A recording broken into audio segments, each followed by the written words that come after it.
Hi, I'm Melissa Clark from the dining section, and I'm here to show you how to make the crispiest, the most succulent, the most delectable fried chicken ever.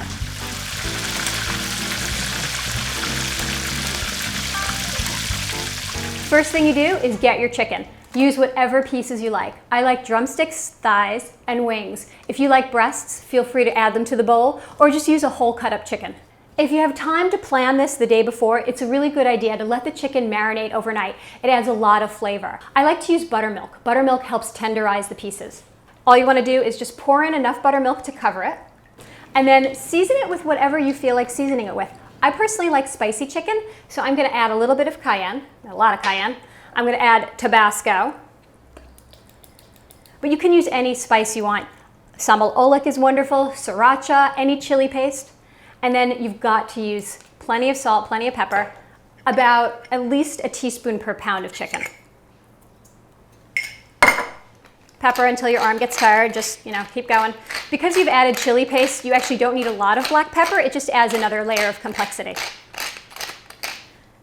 A couple of bay leaves, some garlic, and some onion. Garlic does not have to be finely chopped. Smash it, throw it in. Onion, I'm just gonna thinly slice. Then just mix everything together, and if it needs a little more buttermilk, just go ahead and pour some in. You want the buttermilk to just barely cover the chicken pieces. So here's my chicken. It's been marinating for about 2 hours in the fridge. If you can do it overnight, it adds more flavor, but even a couple of hours will make a big difference. But now here's the thing. About an hour or so before you want to fry it, take it out of the fridge and let it come to room temperature.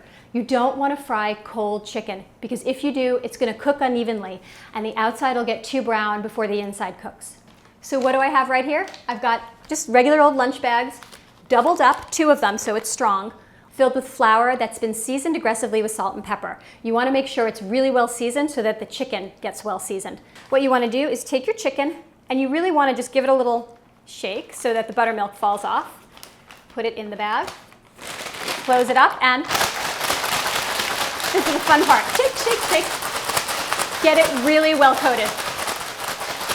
Okay, and as you can see, this is really thickly coated. I'm going to put it here, and I'm just going to repeat it with all the other pieces until they're all nice and coated.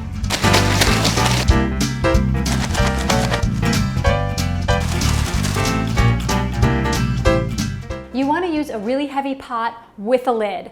This is a Dutch oven, you can use a skillet, you can use your old cast iron frying pan, as long as you have a lid that fits on top of it. Now you want to fill your pan with about 1/2 inch of fat. Make sure to use clean fat, because if there are any rancid or off notes, you're going to taste it in the chicken. I can never make up my mind about which is my favorite oil for frying chicken. Current favorite right now, combination of duck fat and olive oil. They taste great together, and the duck fat helps raise the smoke point of the olive oil, which is important. Another perennial favorite, lard. It's amazing with fried chicken. Just gives it a crackly crunch, a great flavor. You can also use vegetable oil. The thing about it is it's bland, so it's not actually adding anything. I'm using half duck fat and half olive oil. You only need about 1/2 inch of fat in the pan because you're not deep frying this chicken, you're pan frying it. So now I'm going to heat up this oil until it reaches 350 on a deep fat fry. So I'm going to heat the oil till it reads about 350 on a let's just say thermometer. Make sure that your thermometer doesn't touch the bottom of the pan, otherwise you're going to get a higher reading. When the oil reaches 350, you're going to turn the heat down and add your chicken. Make sure to use tongs because it'll splatter.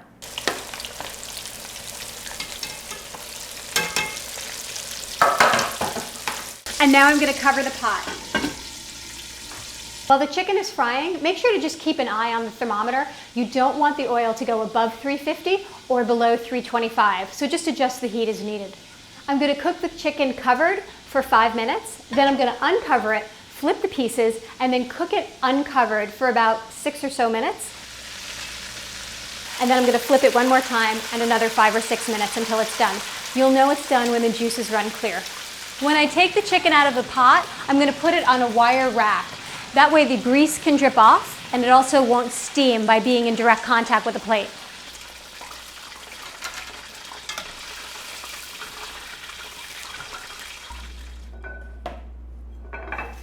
Best case scenario for piping hot fried chicken, gather your hordes and have them eat it immediately. But if for some reason you have a couple more batches you want to fry, you can hold this in a 200-degree oven. Just keep it on the rack.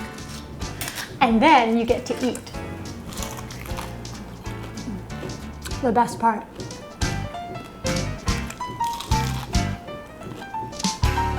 This is so good.